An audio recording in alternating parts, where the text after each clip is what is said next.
Hello and welcome to episode 36 of Rival Banter. I'm one of your hosts, Luke Croft. Joining me, as always, my esteemed co host and exactly what I would do for a Klondike bar. Ladies and gentlemen, Seth Martin. You used that one already. I used it last week when Okay, but that didn't count. That didn't exactly count. didn't All right. count. And I was That's like, that's too good. It's just too good. I'll allow it. Sorry again, guys, for the absence last week. We're normally much better at being consistent, but I've been having some internet issues. Last week, weird glitch with the video software we use that we couldn't get ironed out. Hopefully, everything is good now this week, though, and we can talk about Marvel Rivals because there's a lot to talk about. I feel like I'm the most excited about Marvel Rivals as I've been in a while. So very excited for this episode. But before we jump into all that, Seth, my friend, how's your week going? It's going great. It's been a great week, kind of celebrating Marvel Rivals. We're coming up on the birthday in 2 days, right Mm-hmm. around 2 days. So I'm sure that's all stuff we'll talk about a little bit later. Stuff we meant to talk about last week, but yeah, it's been a great time. I've been having so much fun, just like having something new to do, getting a bunch of free money that I can spend as I like, as long as I do it in the right time frame. I'm golden, baby. Yeah. Yeah, I the currency in the event is cool. Also, just like all the different little mechanics. I feel like there's just a lot going on in the game right now. It feels very active. They're adding stuff, and again, we'll talk about all that sort of stuff. But Seth, how was your Thanksgiving? What was the best thing you ate? We had pretty traditional, fare for Thanksgiving. I had some kind of corn. I think it was. I don't. Never mind. I think it was called Mexican corn or something like that. I don't know what made it Mexican, but someone told me Yeah, that it was Mexican corn. it's got like crema and like it's like elote, right? With the like spices on it and all that.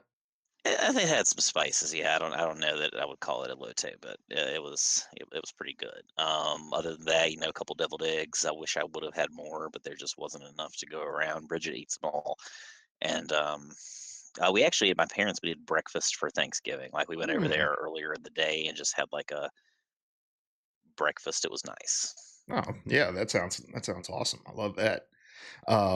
My brother got a smoker. Like Mm.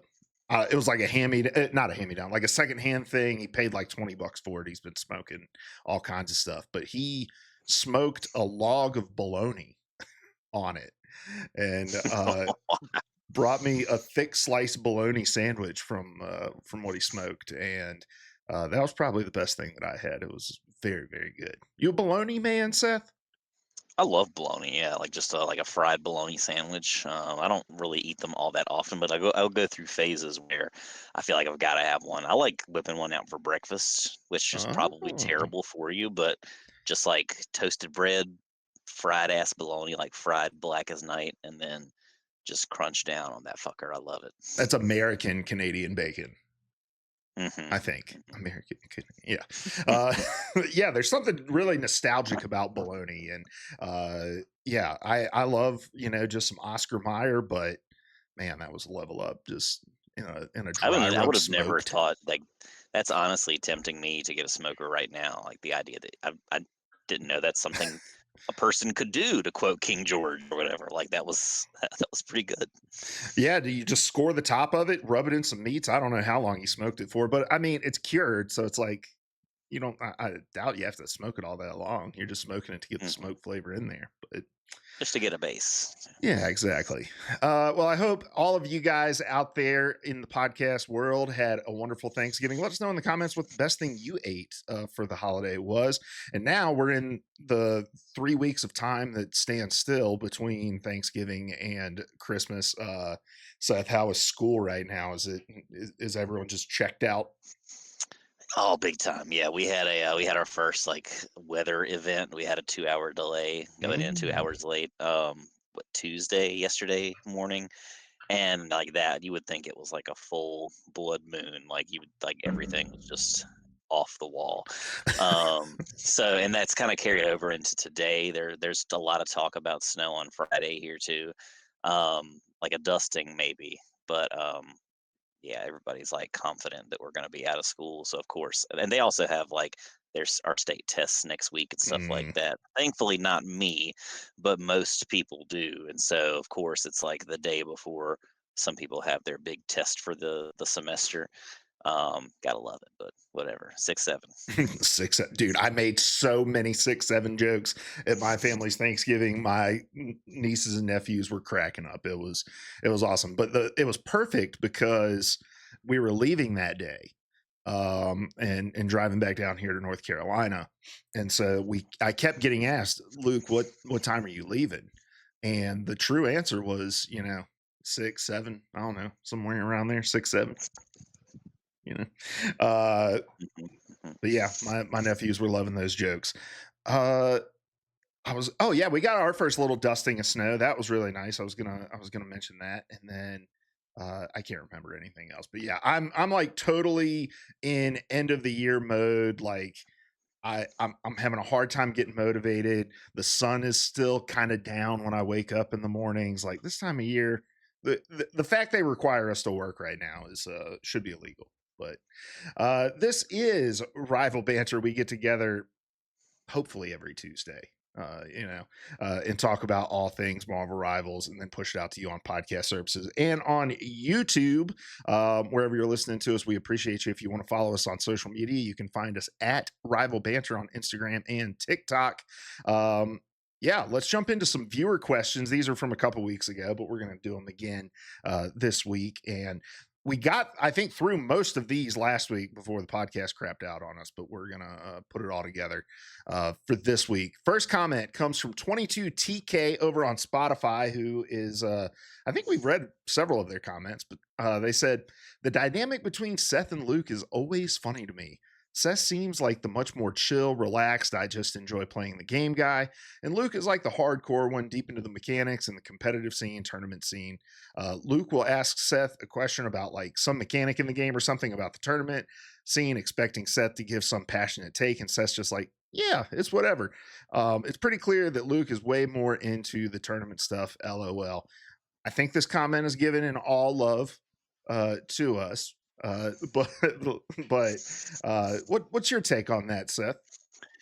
Yeah, like I think I said something around along the lines last week of I'm gonna assume TK that you're not calling me just a dirtbag piece of shit or something You like filthy that. casual. Filthy casual. No, I mean to some degree I am, right? Like I think that kind of sums up my relationship with sports in general. Is like I'm not a numbers guy anyway, so I struggle to like really wrap my mind around when we get like the tenth of a percentile adjustment to um like a mag ult or something like that. I have a hard time really grappling with that, but I'm definitely kind of playing more based on vibes, and I think that works for me a lot of the time. As far as like my performance goes and my understanding of the game. I again, it's hard for me to get into like the nitty gritty of just kind of that insular jargon of a lot of stuff. But I mean, overall, again, like I think the competitive scene just as much as you. I think it's just kind of in a different way. Hmm. Yeah, and I think like on the surface, I think listening to this podcast, it's easy to get that kind of impression. But I think you're into the esports and sports in a different way than I am. Like I definitely have my teams that I pull for and stuff like that. But I'm not really like I'm a terrible fan of most of the teams I pull for, except for Cleveland, the Cleveland Guardians. Like I'm a big Cleveland Guardians fan, but all the other teams I pull for, I'm just kind of casually a fan. I just care more about like the overall sport. Whereas I feel like you are kind of like, man, like a space station gaming fan in Halo, and I'm a Charlotte Hornets fan in the NBA. Like, and you connect yourself to these teams and bring that passion to that. But I also feel like you've kind of brought me into a different headspace when it comes to like enjoying these sorts of games, because especially when Overwatch came out, right? Like I was so competitive with that game and I wanted to climb and like I cared so much about that. I never cared about cosmetics or anything like that. But here we are with Marvel Rivals, and I've kind of started to become a little more connected to the game like you are, where it's like I'm investing in skins, and I'm down to just like play some quick play and chill for the night and stuff like that. So, but I also think that the dynamic that 22 TK points out is like, why you do a podcast like this? If we were just both saying the same thing all the time, who would want to listen to that? Yeah, like you lube me up and we'll go to town, and then I'll lube you up and then we'll go to town, and then we just go to town on each other back and forth for that's a show. You know what I'm saying? But It's true. it's I all a metaphor. Yeah, It's it's all all a it's all it's figurative certainly. language. Yes, yes, Hmm. exactly. And with that, we'll move on. I Hmm. did want to ask you. That did remind me of something I wanted to ask you in the preamble of the show, but it's connected to Rivals. Is your esports season over? And if so, how'd it go?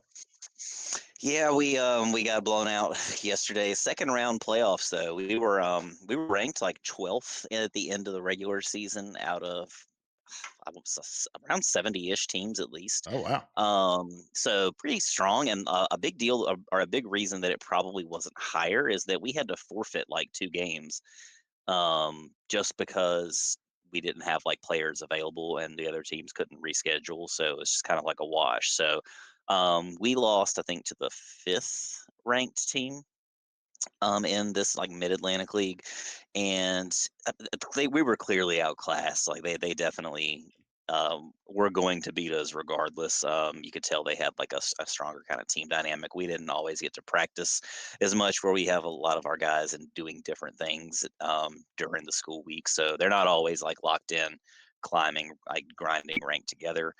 Um, but yeah, I felt good. It was a great season overall. I think that if we could just kind of like narrow that down a little bit, get a little bit more focused, that we would have at least made it to top 8 or something like that. I think we dropped out top 16. Hmm. What is and this might be an impossible question to answer, but what does the high school like meta look like? You mentioned like that team ranked fifth. Like, did it feel like they were running something specific? Did it feel like comfort picks or what? Oh, they had a pretty the meta it is what it is, like in the regular comp scene, and you see everything from like you can, of course, like you can scout out the other team before match day or whatever.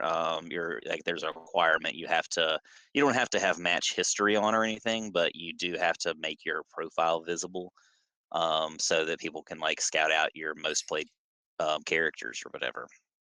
Hmm. So I don't know. Triple support gets pretty popular, but it's like it's not like a go-to immediately. People, it's the game. It looks pretty much like it does when we're playing matches. People tend to flex that way when things are going poorly.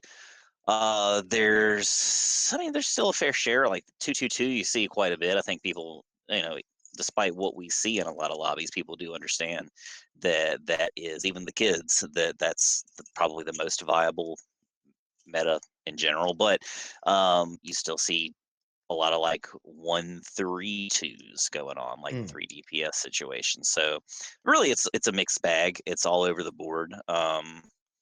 And I think if we had messed around a little bit more, we typically do run a 2-2-2. I think this week was for that we tried to triple support, and it actually was working out pretty well. When we were starting to struggle, it kind of turned the tide a little bit. But in the end, I think they hadn't practiced it enough and weren't as familiar with that dynamic. So it is what it is. I'm pretty happy with it. I'm looking forward. Fortunately, esports, knock on wood, we've been getting 2 seasons a year. Mm. So we'll do it in the fall, then we run it in the spring as well. So I'm always excited to get back. I just lent out our copy of Street Fighter 2 to one of the kids. I was like, I know you'll bring this back. I need you to fall in love with Street Fighter, and then get other people on board with Street Fighter, so that we can like expand a little bit. Why Street Fighter? I think it's badass. Like I haven't really been trying to, like, since I've started watching Evo and stuff like that the past year or two. Just looks like so much fun. It's the only like fighting game. They've got Brawlhalla. They just added, I think, this year or something. But I don't know, like I, I bought as a fight stick for the team, so we've got like the arcade stick, a little like Kanba Hmm. um, jam that we've got going on. So I've been trying to like mess around with that a little bit and get good.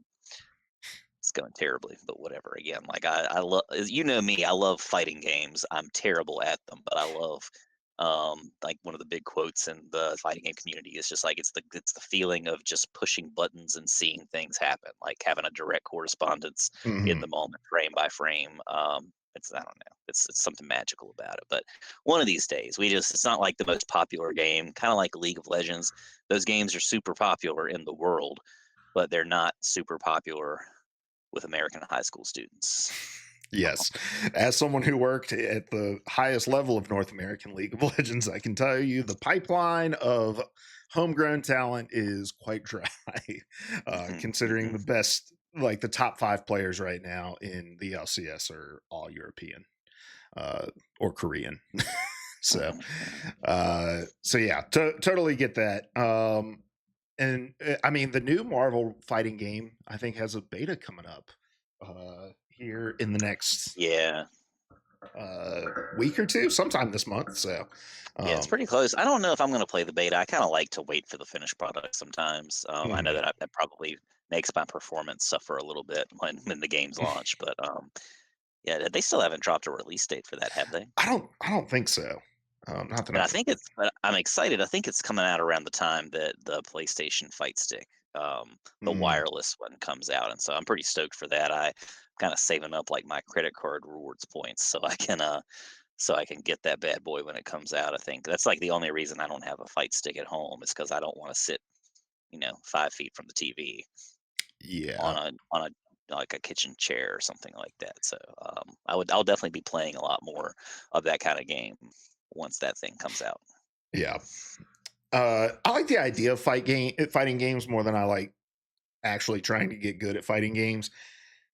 Mhm. Working around like pro melee and seeing that like side by side with the team oriented like League of Legends esports and NBA 2K and that sort of stuff.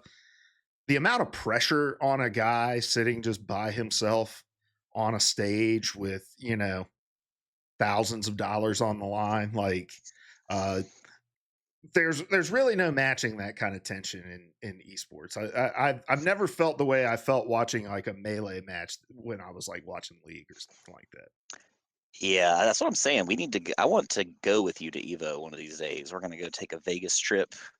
We can stay in somewhere, some other state, and bus into Vegas every day. I know you're not the biggest fan of Vegas, but yeah, the one of the good things about the high school scene is, at least in this league through play versus they're on teams of three, so it's not like you're not feeling all that pressure on you. Mhm. There's not really much at stake anyway, other than just vibes, good feels, but Yeah. it is what it is.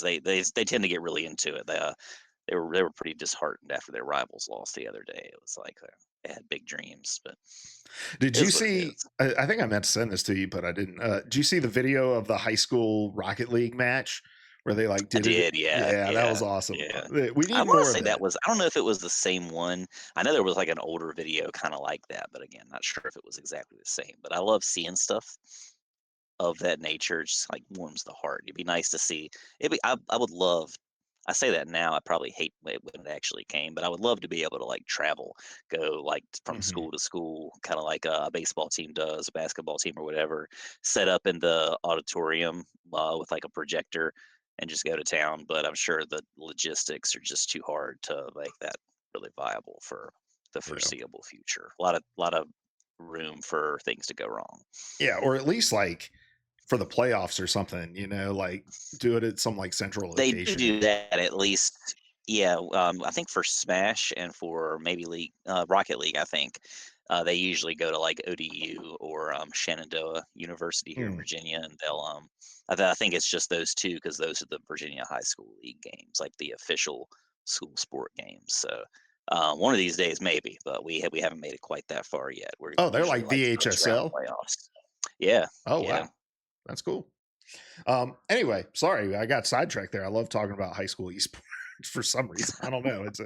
I don't know. When I was working like in league, I always thought about like that pipeline and how there needs to be a lot more investment in high school esports to give like kids who like gaming the kind of vision for what that world looks like. But um, all right, well, let's move on. Next comment comes from Black Barrel in the Bad Men talking about Gambit. Said, I go 15,000 to 20,000 in healing every game and average 20 to 30 kills. I'm usually MVP with him. He is the most well rounded support in the game, and I feel like he saved the game in a way. Sort of ramping claims there from just what he's doing individually in his game to how he's designed to Gambit save the game. Take any or all of those, Seth, and let me know. What do you think? I mean, same the game might be hyperbole a little bit, but I mean, I like it. I definitely get it. I think that he has shaken things up a lot in a lot of ways. I think I see that when I play the game with you when you're on Gambit. Just his kid is so diverse in what he can do, and he's pretty difficult to play, pretty difficult to master. But when you get a good gambit, that is a game changer. When they know when to pop that ult, if they know, if they can remember when to juggle like that purify versus that anti heal. It's a thing of beauty. So yeah, I'm still haven't really. I've been too scared to really mess with him much. I think I've played a whopping like 3 4 games total with Gambit just because I'm like I just feel so bad ruining the match for other people. But like I don't know. He's a hard guy to learn. Yeah, I think Gambit kind of surfaces two issues within Marvel Rivals. I think one is NetEase's fault and one is the community's fault. The first is that the tooltips inside the game are just kind of terrible at explaining how things work. They give you kind of a high level view of what abilities do, but it's kind of hard to you kind of have to go off of the game to another website to learn about like the values and all that sort of thing. I think that's the first thing. I think the part that is the rivals community's fault is they don't take any time to try to understand what a new character does before pulling them out onto the field. And I think that was evident the other day when we were playing a domination map and there was a guy that got Gambit and he kept pinging that he needed healing. And I'm like, brother, you've got like 3 abilities in your kit that heal you. Like there's no situation whatsoever with Gambit where you should need the other healer to look at you for support because you passively heal when you're holding his heart deck.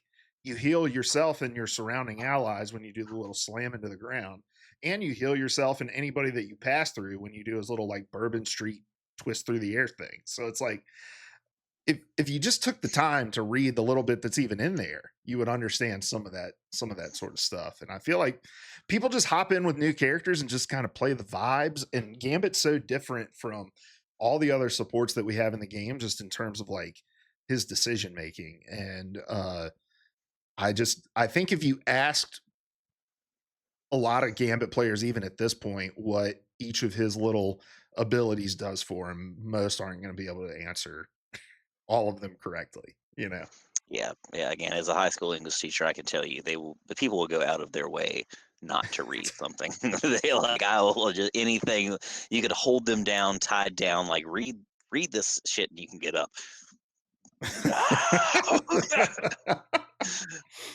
Yeah. Yeah. Just watch a video then, guys. For God's sake, that's all it took for me because his kit kind of confused me too. And I was like, I'm just going to go watch a video of somebody explaining it. And lo and behold, it clicked. Like, and I'm loving it. Gambit's probably the most fun new character that's come out uh, since the release of the game. Yeah, yeah, I can tell he's fun. I just haven't. I've been too scared to get down and dirty. Wildly overtuned, I will say that.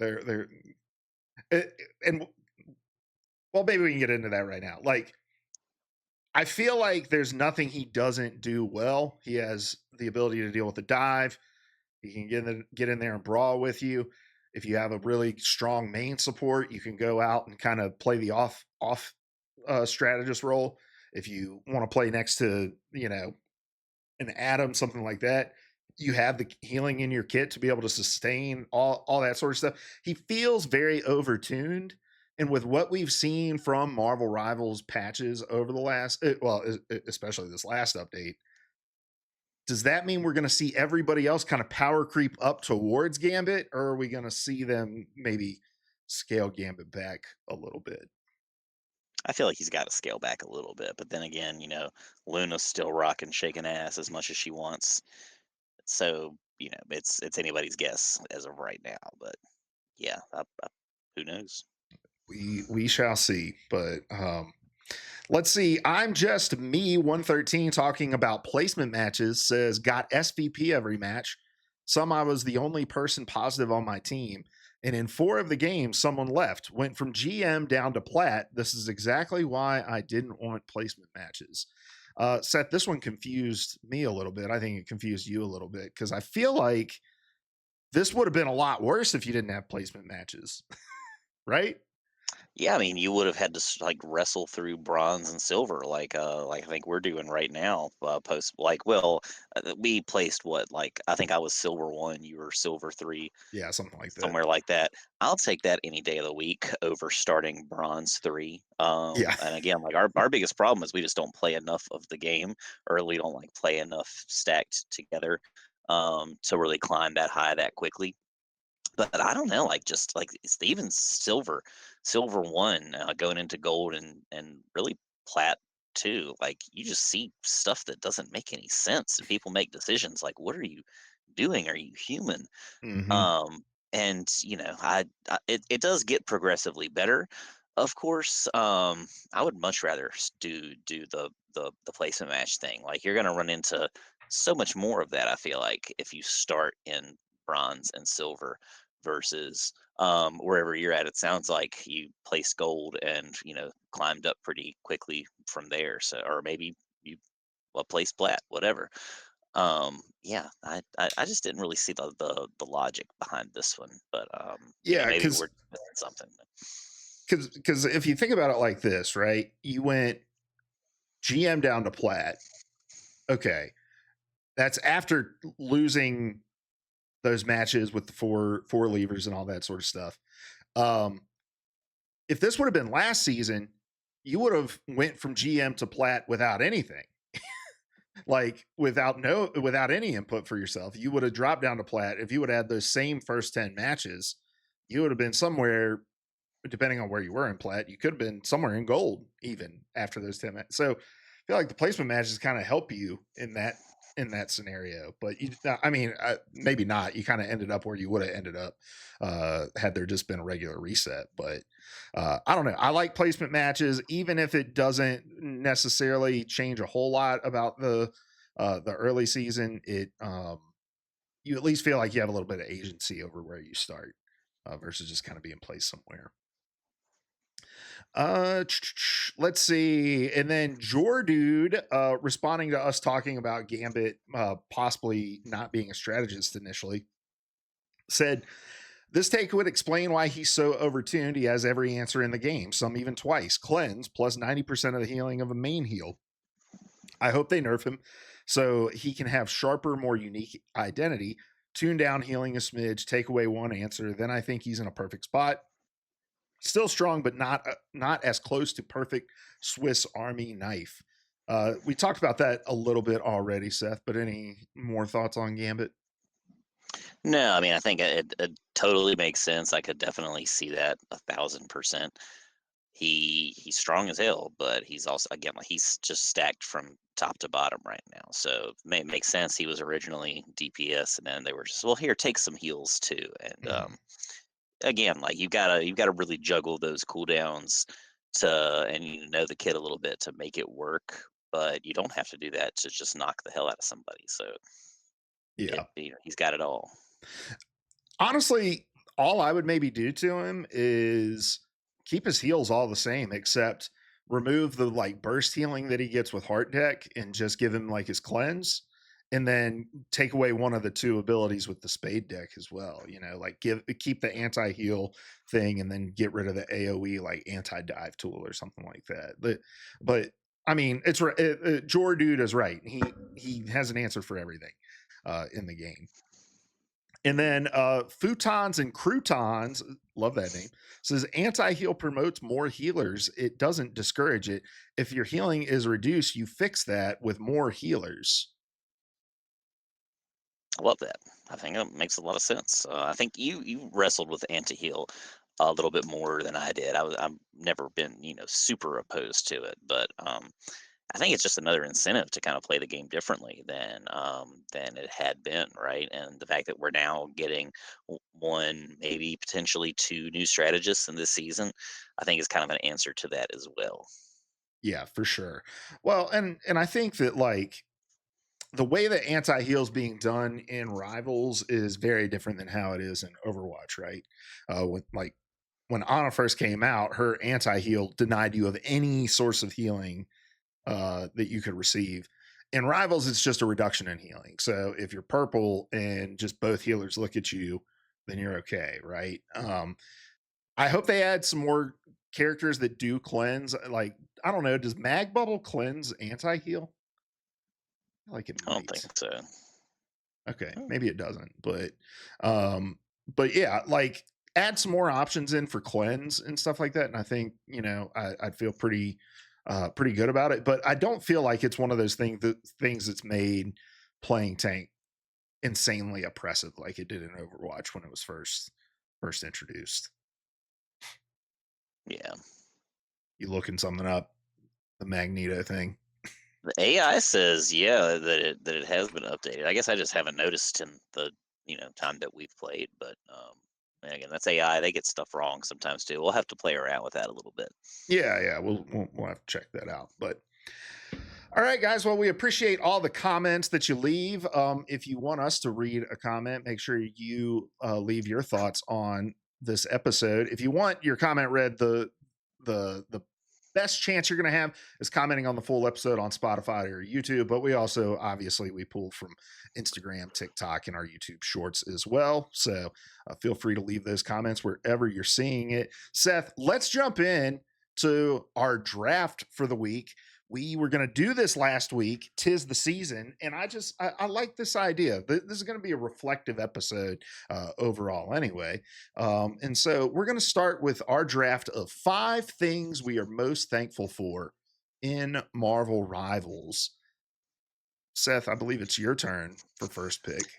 Lay it on Yeah, me. I really. You gave me your first one last week, and I'm not going to steal it from you. I honestly am going to struggle with this because I like that one a lot.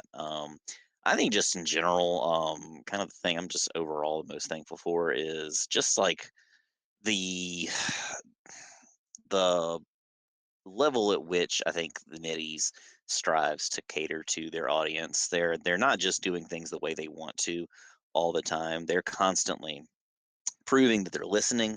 They're constantly like adding and removing content based on what people seem to want. And I think they've done a great job of kind of like taking lots of different viewpoints into consideration, and they're also doing a great job adding, especially now in these this past season or so, they've been doing a great job of adding new and different content to the game. So yeah, just overall, I think the NetEase attitude towards the player base, I think, is probably my number one. Nice. My number one is NetEase's indiscriminate love of ass. I like that a lot. That was. I don't. I think the draft's over already. I can't think of another game that's not like an anime game that's just so focused on giving the people what they want, which is female ass, male ass, furry ass, all the asses making its way into Marvel Rivals, ready to Yeah, throw everybody. like fighting games, Street Fighter, Tekken, they definitely have their fair share of this stuff, especially Street Fighter. But yeah, like Rivals just does it all, and I think they do make a really big effort to lean into like it, taking it multiple different ways. You get a lot of scantily clad dongs going on in Hmm. in Rivals as well. Your Lokis and your Punishers, your Thors. Um, but yeah, I mean, there's no shame, especially when it comes to female TNA. Like it's all out there, and it's I've almost forgotten because I hadn't really seen it in a while. I used some of my free points to get that first Emma skin that dropped, Hmm. Mother of God, like that. How does it stay it- on? how does it not fall off? I think Yeah. that's the point. Like waiting, like when's it gonna happen? I It's the anticipation. It's holding you on a knife's edge. All right, Seth, what's your number two pick? My number two would have to be. I feel like all mine are going to kind of sound the same. This might not be my strongest draft. Number two, I'm gonna say just like the variety of characters that we get. I think like I would have never fallen in love with Big Lady with Angela if because I had never heard of her really, even in like my time spent with Marvel Comics. Had never really heard of or thought of Angela in any way. I maybe had like loosely heard the name or something like that. Same thing if the rumors are true about some of the characters dropping in this next season, then whoever that other lady is, no idea.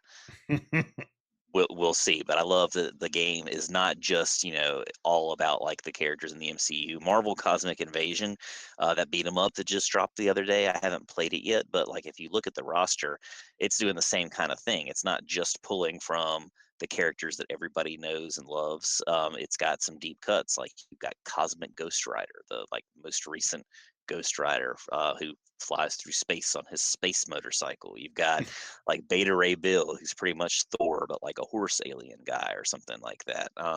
You've got like a nice mix of characters, and I love that Marvel Rivals is really embracing kind of like deep cuts in the lore and the fandom as well.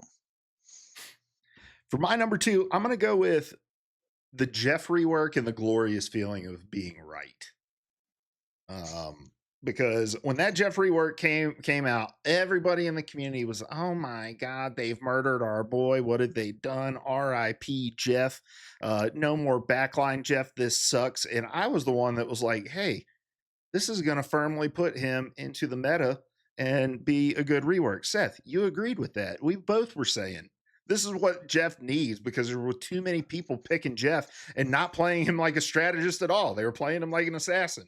And so I am very grateful for the Jeff rework and the fact that it feels like everybody is now on board with the Jeff rework. I don't feel too Yeah, many people yeah. complaining.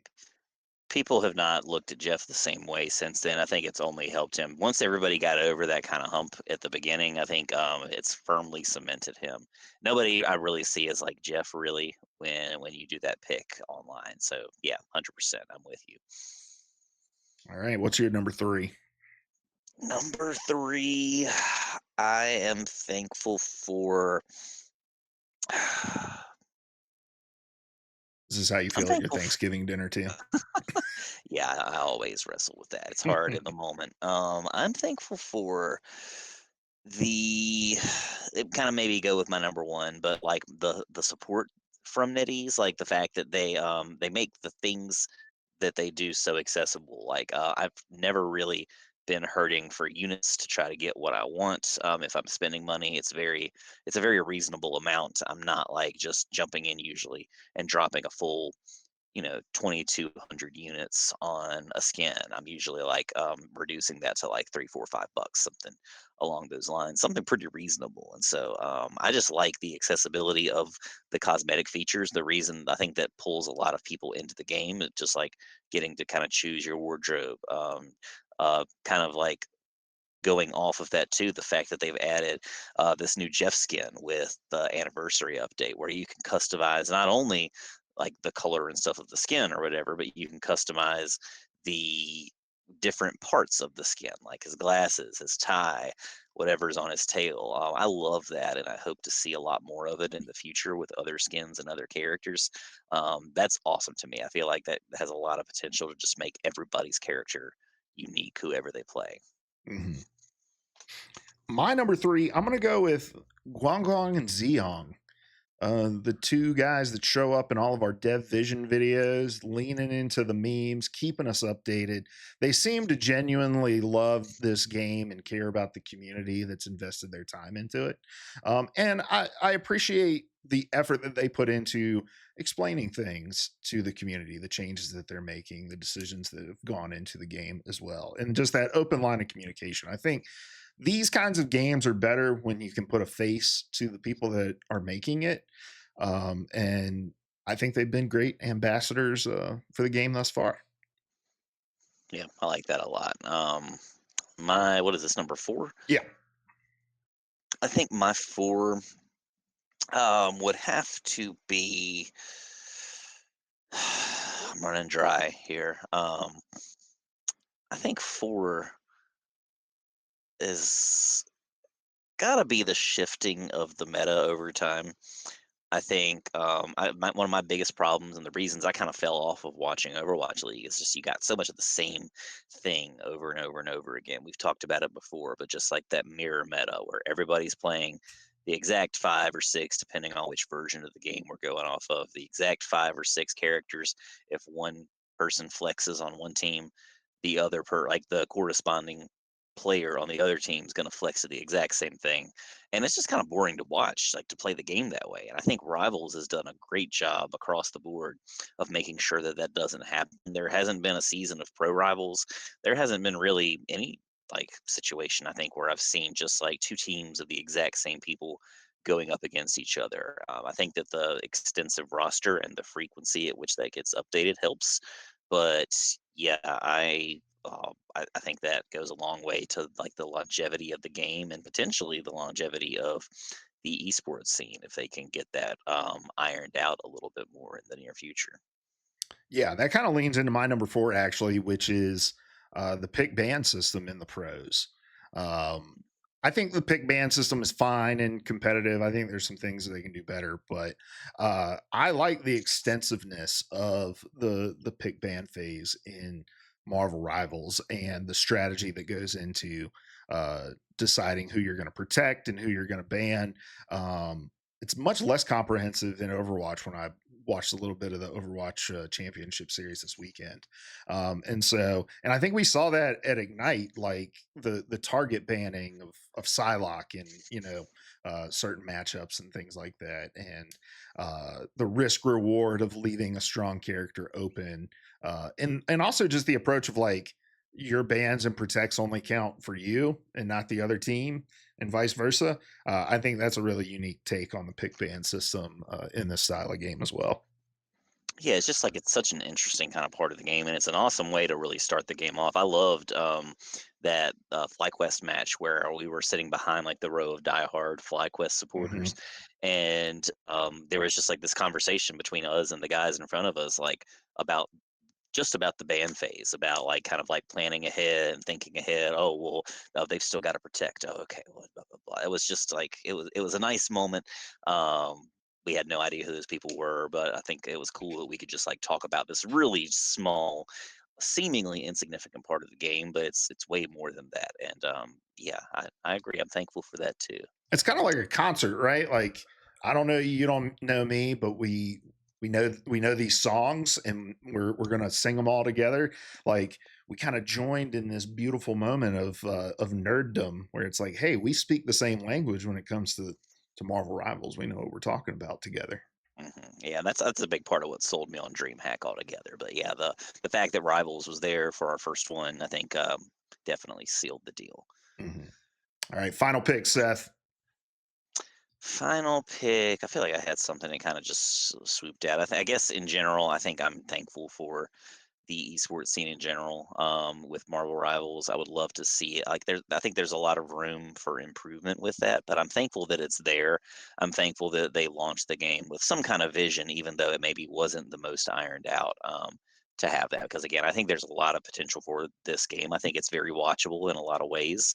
I Just the fact that it's so popular, it's so competitive, and it's still like a licensed game. Like it's people playing around with characters that existed before, and they've just made such great moves, making a game that so many people love. That feels original, even though it's very much not original. Yeah, I think I'm just kind of thankful for the esport in general. My final pick is I am thankful for the EOMM debate. Um, Mostly because it just demonstrated to me how fucking rock hard a competitive community can get for any excuse as to why they're hard stuck in a rank. All right. Because we were saying, we're like, look, I don't think this is the problem. There are problems with matchmaking. I don't think it's this.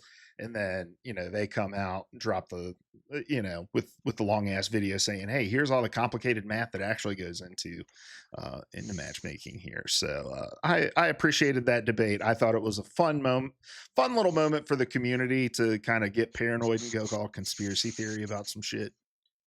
So yeah, that's my final pick. All right. What are you guys thankful for? Let us know in the comments. But let's talk about, Seth, our week in Rivals this week. And I think we can use this because there's some stuff we didn't get to talk about the reveal of last week. I think this is a good time for us to talk about the anniversary event, 18 versus 18, that sort of stuff. But what'd you get up to in game this week? Yeah, just kind of like dabbling in all the stuff. I've maxed out my free like friend challenges, like inviting friends, being a leader or whatever it is. And so yeah, I got all my units. I think I've pretty much maxed out between logins and that part of the event, all of that stuff. Played around with you. I think we did one of the 18v18 modes at Grand Garden. That was fun. It was fine. I wasn't like super thrilled with it, but it's nice to have. I guess it seems like maybe spending more time with it would help a little bit, and if it could contribute to like Lord progress, I think that would kind of sweeten the pot a little bit. But maybe just in the way that like playing Doom match and that kind of thing. Yeah, like with with Um, with weekly or daily limits or whatever they have. Right. So maybe something to kind of look into. But I got still that would fill that weekly or daily limit up really quickly because I mean I got I don't know how many kills in just that one game that we played, and I was playing as like Emma. So yeah, that was fun. I've been trying to get a little bit more into comp, but again, like it's just such a crapshoot with your solo queue matches. Like I'll win one, lose two. I'm the SVP pretty much each game that I lose, but so it reduces the amount of the loss. But like still sucks to try to like grind that climb. So when I can, I'm trying to knock out a match or two at a time. I'm again not married to the grind or the climb or anything like that at this point in my career. What about you? Let's see. Well, before I talk about anything in game, I'm just going to mention this real quick. I just had to replace my third controller in 2 years on my PlayStation 5. And I think Marvel Rivals is partly to blame for it because of the way that you use your ultimate on console by clicking the thumbsticks in. I don't think the PlayStation controllers really like that.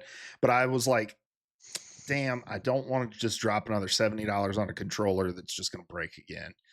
Black Friday was coming up, so I started researching like, okay, what are some options to help with stick drift? Because that's the issue I've encountered on all these controllers. And everything I read was you should just get the PlayStation 5 Edge controller, the DualSense Edge. Not because the sticks are any better, but because they're modular and you can just pay $10 for replacement sticks that drop down in. And so I was like, I'm gonna bite the bullet and just get the DualSense Edge. So I bought the DualSense Edge. It's got the back paddles on it, which has been awesome because I've put the L3 and R3 buttons on those.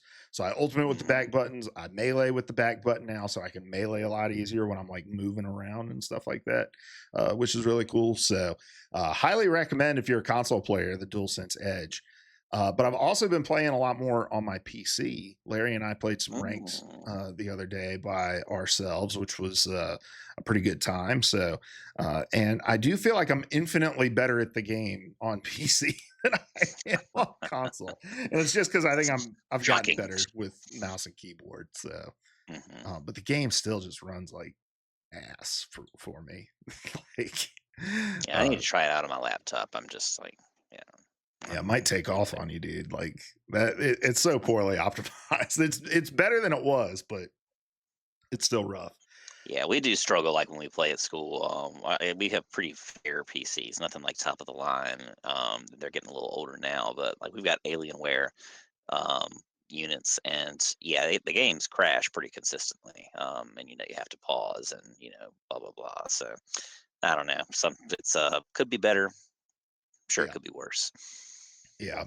I refuse to play 18 versus 18 on my computer because I just don't think it can handle it. But Mhm. yeah, 18 versus 18. I don't know, man. Like, I'm not a big deathmatch guy. Like when I'm playing COD, I prefer like domination and the like objective maps and stuff like that.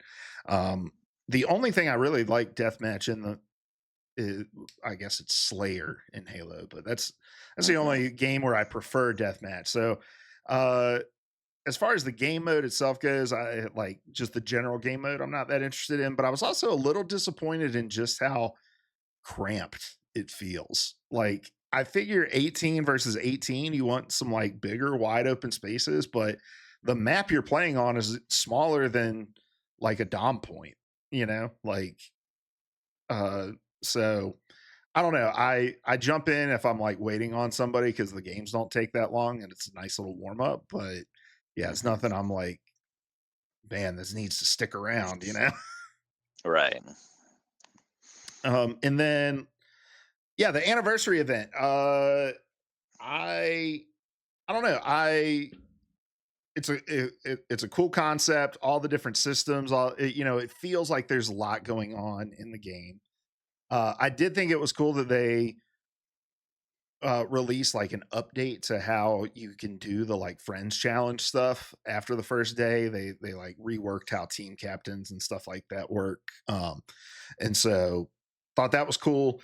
I was a little surprised that they are temporary units. What do you Mhm. think about that? What do you think about that?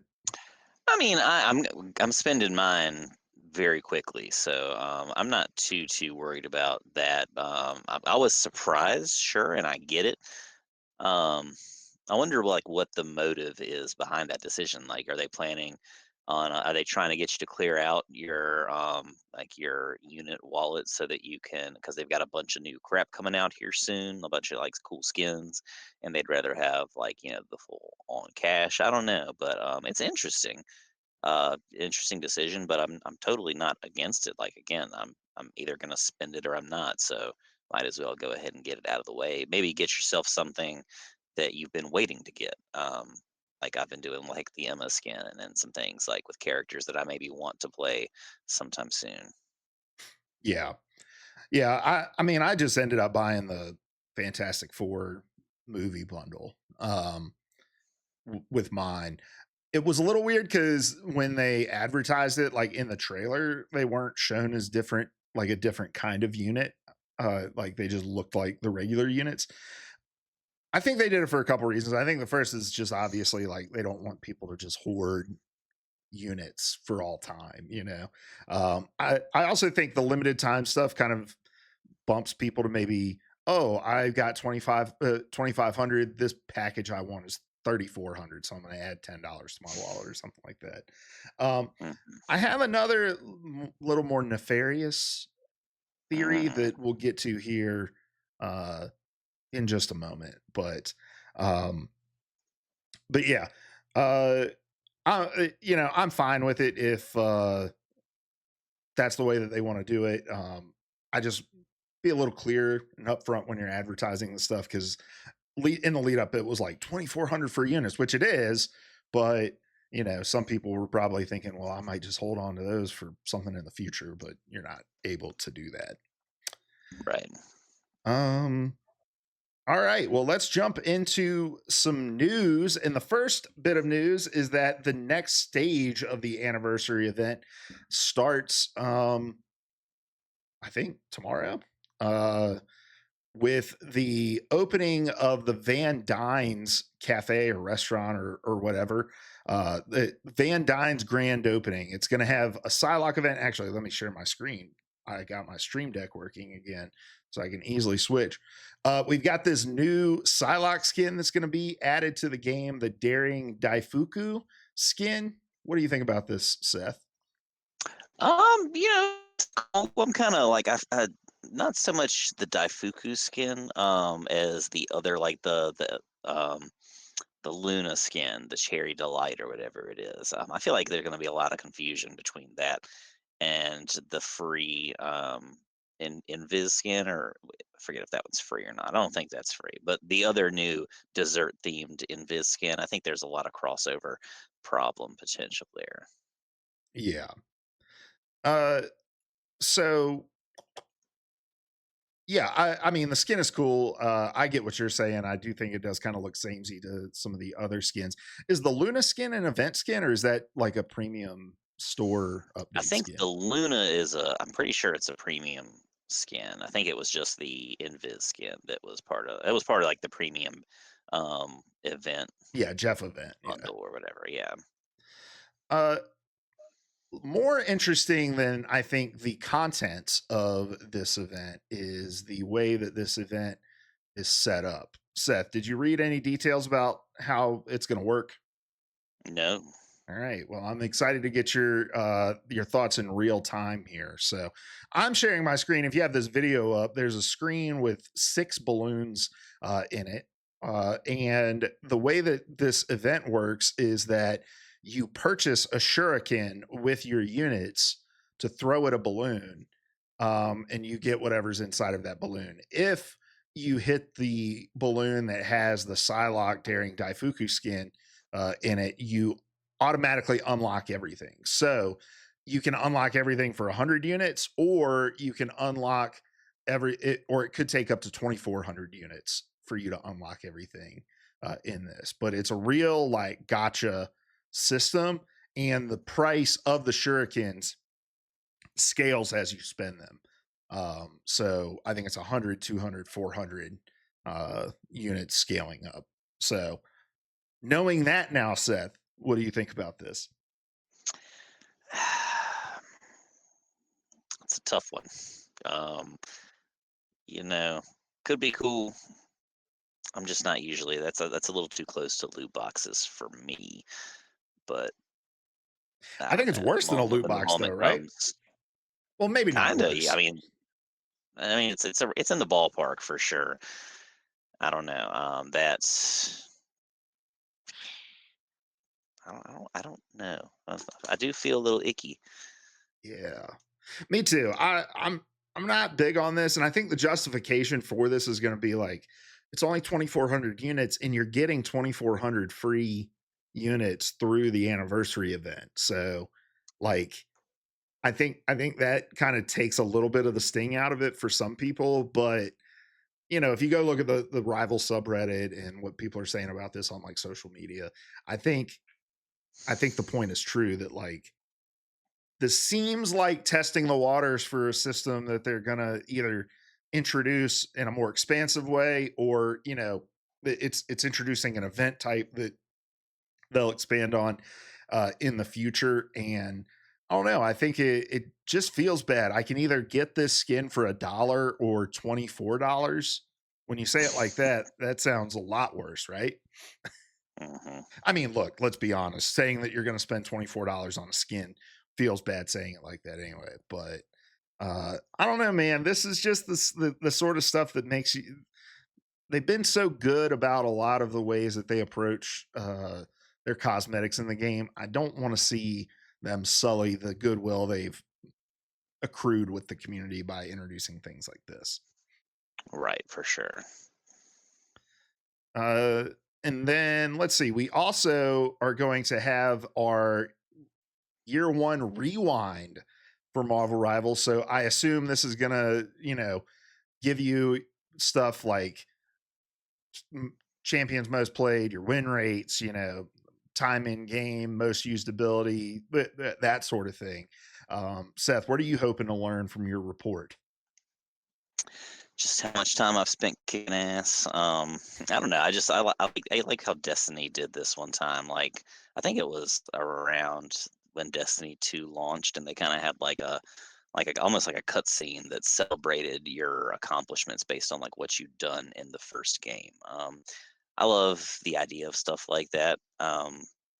But I'm just kind of excited. Like I'm thinking of it more like a Spotify, like your wrap up or Yeah, whatever. I'm kind of excited just to see my stats. I know like the hours I've played, but I'd like to maybe see like a little bit more of kind of a in the weeds look at things. Yeah, I'm interested to see how creative they get with some of the stats.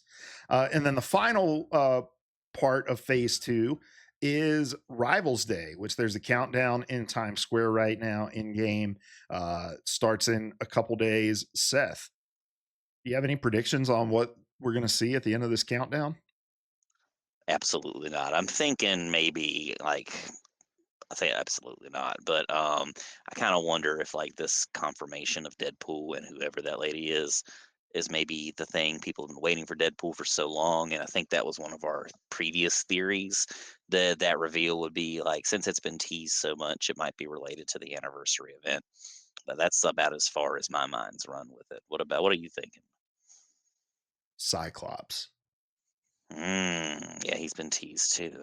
Yeah, we've seen some rumors about him. We've seen some teases. I think there's some mentions of him in the in-game lore. And I think if Rogue is a Vanguard and they release Vanguard Duelist Strategist in this season with Cyclops being the duelist that we get, could be hype. Mhm. I just don't see why you would gather everybody into the game to reveal something you would normally just put a video on YouTube for, which Right. is like, hey, these characters are coming. I think this is going to be a live drop of Cyclops in the game. That's my prediction. Like he'll be playable that moment or whatever, Yeah, or yeah, okay. Hell yeah, that would be awesome, but let's do it. yeah. We'll see. Make it so. All right. Well, phase two is on the way. And then our next item on our list is season six. And Seth, you've kind of teased this story a couple times talking here, but this is from Video Gamer. It's pulled from reports from other places as well. But season six of Marvel Rivals will be the first season released in 2026. While its exact release date hasn't been revealed yet, we may already know the characters that will arrive with it. Once again, NetEase has hinted at upcoming heroes, and it will be interesting to see if they come out. This time, the Marvel Rivals developer hinted at the addition of Deadpool and Elsa Bloodstone. There's a big difference I see in these two characters, Seth. You want to know what it is? Yes. I know who Deadpool is. Yeah, that's about what I've got going I on have too. no idea who Elsa Bloodstone. Oh, you don't know who she is either? No, and that's what I've been saying. Like, whoever this lady is, they've been teasing. I feel like I've heard the name again, kind of like Angela, but yeah, she's new to me. Yeah, I don't know. This isn't the one from Frozen, right? The Let It Go lady. Let it go. No, I don't think so. Okay. Different lady. From the image that the video gamer used, she appears to be a redheaded lady with two, uh, looks like automatic 1940s rifles. So could be cool. Maybe I get Vanguard vibes from her. Um, Mm. but uh, yeah, I don't know. Obviously everybody's going to be really, really excited about Deadpool coming to the game if he is in fact the season six character. But I'm personally a lot more excited for a character who I don't really know coming to the game because I've been in, like you said earlier in the show, we've been introduced to so many cool, underappreciated Marvel characters that like, hey, maybe this is the next one I fall in love with. my Not next in game uh either. my next ex-wife or something like that. But Exactly. But we'll see. Then finally, last piece of news: Marvel Rivals is nominated for Best Ongoing Games at the Game Awards. Uh, Seth, thoughts? go vote. I'm not that's something I guess we could do, but well, actually, can we vote on this for the Game Awards? I think so. Okay. Well, yeah, do that. I- I'm all for it. Not that the Game Awards are necessarily an indicator of success, but I mean, all the hype, all the praise we can get for this game that we love, like, why not make it happen? Why not give it some love? And again, the more support the game gets, the more support that you get playing the game, right? The more of a fandom that it builds, the more that I think we'll get out of it. So yeah, all the way I'm in. So here's who it's going up against. They've got Final Fantasy 14, Fortnite, Helldivers 2, and No Man's Sky is the other nominee, which is crazy. I mean, I know that, look, I know they continue to add content to that game, and that developer is stuck by. I was working at GameStop when that game came out, Seth. That was almost a decade ago. Badass. So Yeah. That is wild to me. I mean, there's an argument from most of those games. So the Final Fantasy 14, I don't know if I see that, but I'm also, it does have a thriving community. I think of people that love it very, very dearly. I don't know, just I think I appreciate Rivals on there just as a big fan. I think that it has done a lot, and it like took the world by storm when it came out. I mean, everybody was playing that game for a good while. Of course, everybody's still playing Fortnite. I think that's hard to beat, and that's probably an easy shoe in for a contest like this. But I don't know. I think in a lot of ways, like we've discussed before, I think Rivals wants to come for Fortnite's lunch in some ways or another. And will it achieve that level of success? Who knows? But I'm all for watching them try. yeah, I know Fortnite had, I think, maybe one of its best seasons of in recent memory, with this Simpson season's kind of widely regarded as a great season. And I think the Fortnite like live in-game event and stuff like this most recent one was one of the most well attended in the game's history or something like that. So from just a like grand statistical standpoint, I think it's obvious Fortnite is should be considered. But I think Rivals has shown that uh I don't know. Rivals has done such an interesting job of trying all kinds of new things, and if you just think about games in their first year, most of them are just trying to catch their stride on the main product that they're offering. They're not expanding into all these different modes, but we've gotten so much. We've gotten the zombie mode. We've gotten the, Jeff Winter mode. We've gotten Ultron's Battle Matrix Protocol. We've gotten this new 18v18 mode. The one where you just play as duplicates of each other. Like, they've added so much into this game in year one and experimented so much. But on top of that, I just don't think we've seen a developer at this scale listening to the community, making adjustments to the game. And when I think about a live service game, yeah, you can have a fantastic content roadmap and all this sort of stuff. But if there's stuff that is a thorn in your community side that you're just not addressing, all that stuff kind of gets snowed under by the negative sentiment of your community. And Rivals has recognized that it's not just the feedback though, it's leaning into the memes of the game, the high top fade Jeff, the twerking Venom, that sort of thing. Like, they are so connected to their community and understanding of what they want to see. They don't just like snag the jokes away. It feels like they're a part of the joke with the community, and I really like that. So much deserving of the nomination, and I really hope they win. So Here's hoping. go vote. All right, let's move on to our topic of the day. Seth, Rivals has been out for a year, and I think it's a good time for us to kind of look back on our year with Marvel Rivals. And I've put some thought starters in here, Seth. We don't have to talk about all these by any stretch, but just thinking about the year with this game, I was not a day one player. I think I started playing maybe a week or two after the game came out, and I remember going into that tutorial and just being like, I don't know about this. Like, it's just Overwatch, but third person. I can't even remember the first character that you play as. Was it, who was it? I don't know.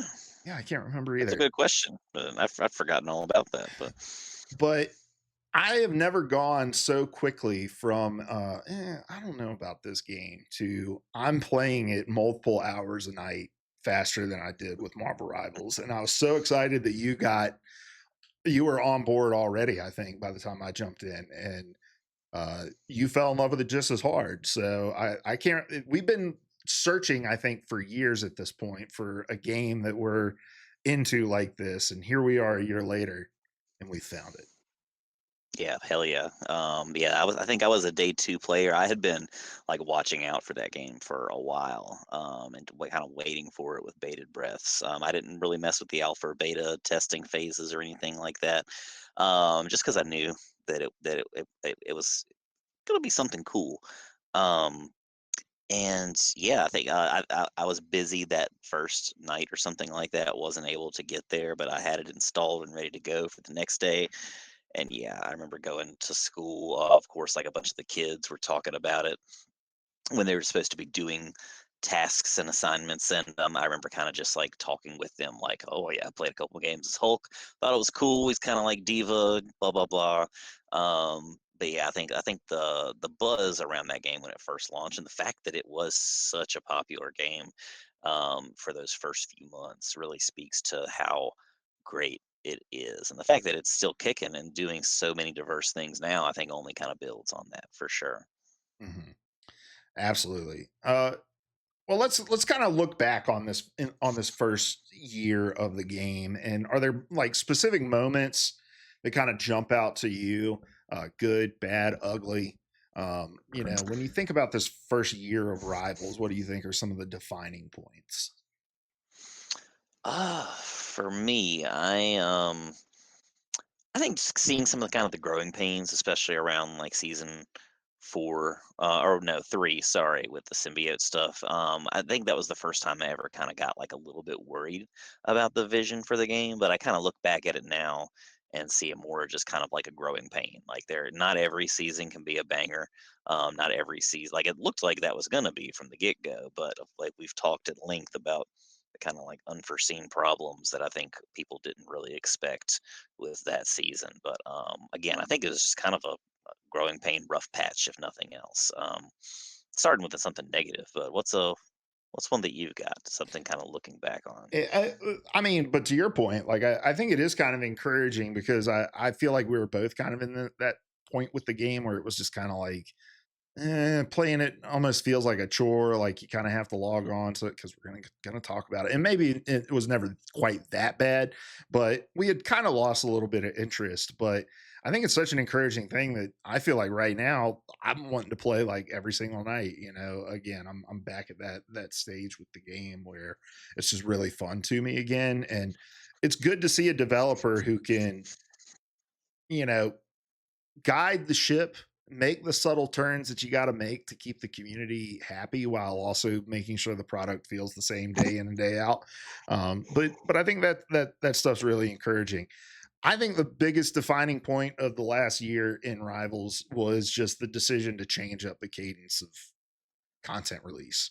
Um, Hmm. and I think that gives you so many reset points for players like us who waned a little bit there in our interest. We still liked playing the game there, but when you're doing these kind of every month as a new half season, you're giving players a reason to constantly check back in with the game and giving more opportunities to get your hooks back in players that have maybe churned out or hooking in new players to come in and experience. But I thought it was a bold move when they announced that that's the cadence they were going to go with the content.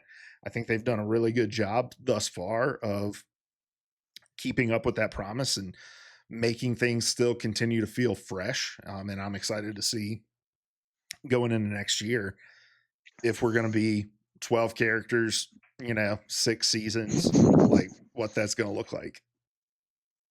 Yeah, absolutely. I mean, it's such a young game, but like there's so much potential and possibility for growth. I think that's the biggest thing for me at this time and phase in the game's life.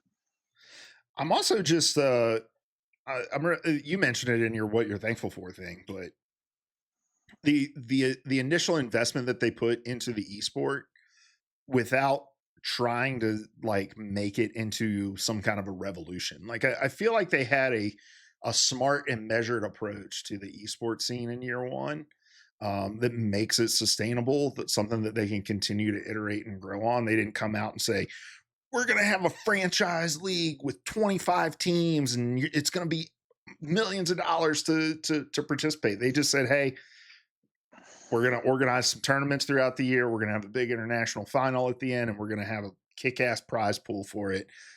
Everybody can compete for a chance to play for it as well. And I thought that was a really smart approach. Hmm. Yeah, hands down. It might not be like as intriguing to watch from the get go, or like as big of a scene, but again, I think there is something like you said to that approach as well. It's a little bit smarter, a little craftier, and kind of more like a long run move. Hmm. Um, any other final thoughts on the first year of Marvel Rivals, Seth? I don't think so for me. Again, I'm just kind of like I'm happy that I'm still in love with this game almost a year to the day later. I don't see that love going anywhere anytime soon. And yeah, I'm just so glad that it's held my attention and our attention all this time. Even Larry's attention. Yeah. As much as he plays now, I think I'm glad to kind of see him. It seems like he's gotten the fever a little bit more here in these past since season 5 launched with Gambit and all that. I think that says a lot for where the game's at right now. That it's luring away a diehard Apex fan to spend a little bit more time in the roughs with those Yeah. hooligans. Yeah, I mean, I echo all of those sentiment. I'm also just, really grateful that it's given us the opportunity to do this show. I've been kind of missing that this sort of rhythm in my life with a podcast, and we used to do, P3P back in the day, and then I had PVA radio after that, and so it was cool that like when I came to you with the idea to start doing this show, you were just like, oh yeah, like both feet, you just jumped in with me, and it's cool. We built a cool little community here. People miss us when we're gone, and comment on our stuff when we post, and it's been cool to see it grow. And I'm excited because I feel like we're not going to have any shortage of content in the near future to continue turning on our microphones each week and talking to people about this game that we've fallen in love with. But I'm grateful for you, buddy. Thanks for this first year of Marvel Rivals, and I'm very excited about year 2 starting next week. I'm grateful for you, man.